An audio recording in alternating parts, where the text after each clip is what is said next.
Sup YouTube, this is the chemist guy, and I know I'm back after quite a long time, and I'm very happy to introduce that I'm going to be posting a series of videos, and quite contradictory to my name, the chemist guy. This series is not going to be about chemistry.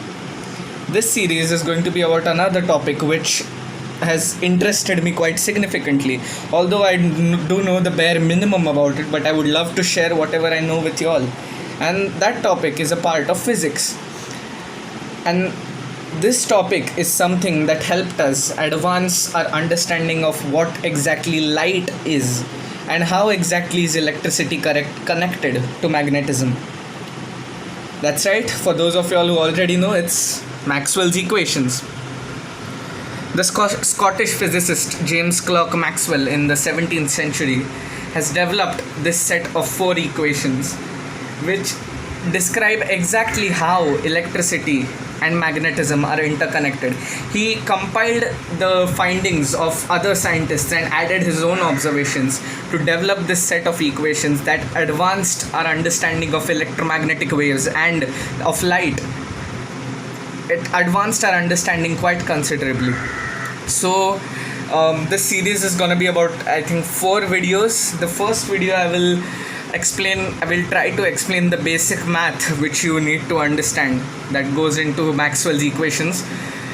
The second video will be about the physical quantities which we use in the Maxwell's equations, and the third and the fourth videos will be my 2 cents on the equations themselves, their conclusions, their implications, and what they actually mean.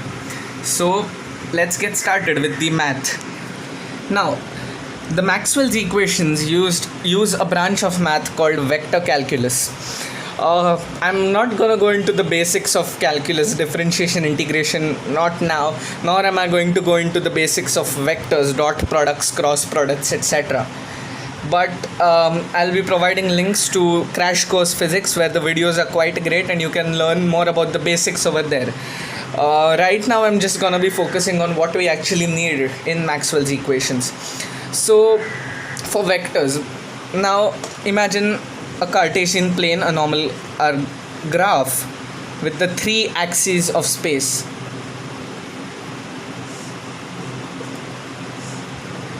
This is the x-axis, the y-axis, and the z-axis, and the opposite direction to x dash, y dash, and z dash.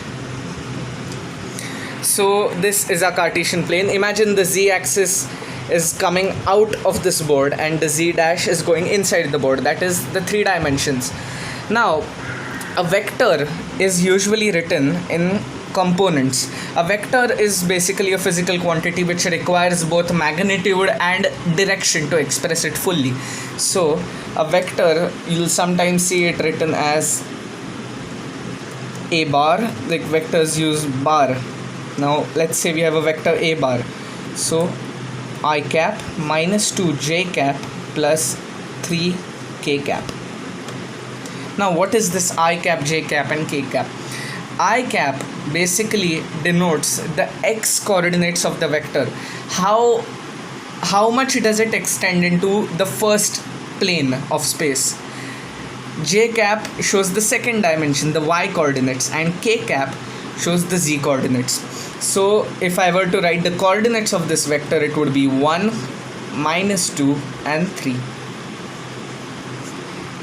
So basically, if I were to represent this onto this graph, then oops, I marked the x and y axes wrong. Stupid mistake. But okay, the x is the horizontal axis, this is y dash, and this is x dash. So if I were to take the coordinates of this vector, on the x-axis it's 1, so let's say it's somewhere about here. This is just an approximation. On the y-axis it is minus 2, so it will be somewhere about here, and on the z-axis it will be 3, so it will be somewhere about here. So if I were to take the intersection of these points, and if I draw an arrow from the origin of the graph to this point, that would completely represent my vector, the magnitude and the direction. And to find the magnitude, you can simply use the Pythagoras theorem. So if I want to find the magnitude of a bar, I write it as square root of 1 square plus minus 2 the square plus 3 squared. That will come to root 14 units. So by this you know the magnitude and the direction of the vector. So, and now if you want, a vector has components. A component is basically how much the vector extends into each axis. So the vector will have an x component, a y component, and a z component. So if I were to use the same vector, a bar is I cap minus 2j cap plus 3k cap. So the x component of this vector ax is 1 unit. The y component of the vector is minus 2 units, and the z component of the vector is equal to 3 units. So that's about it, what you need to know in vectors. So now we'll move on to the calculus part. Now in vector calculus, what we use is something known as vector operators, and two of the operators which we will need while solving Maxwell's equations are the divergence of a vector and the curl of a vector. A divergence of a vector, say a bar, is denoted as this upside down triangle. You know the normal triangle is delta, so this is called del, and it's known as del dot of a bar. And the curl of a vector field is given as del cross of a bar. You don't say into because both of them are technically into, so you say del dot and del cross. Now the formula of divergence of a bar is this. Divergence in itself is a scalar quantity. As the name suggests, this measures how much the vector deviates from a particular axis, and it is the sum of the deviations of each axis. So as you can see, I'm differentiating the x component with the x-axis. That shows me how much this vector is changing in the x-axis. Then differentiating the y component with the y-axis, which shows me how much the vector changes in the y-axis, and z component with the z-axis, which shows me how much it changes in the z-axis. And when I add them all up, I get my total divergence. Now the curl of a vector field is a slightly more complex calculation, and it measures how much the vector field rotates. So curl in itself is also a vector.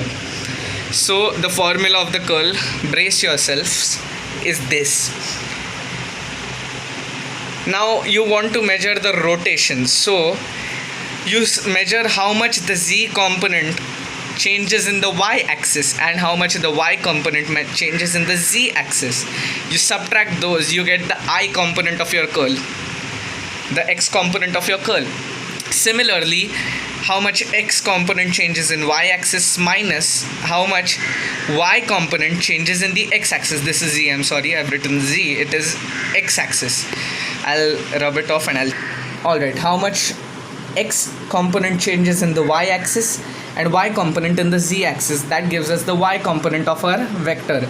And how much the z component changes in the x-axis subtracted by how much x component changes in the z-axis gives us k cap. So using this, you can find the divergence and the curl of any changing vector field. Now a few formulae. When you have to integrate an operator, what do you do?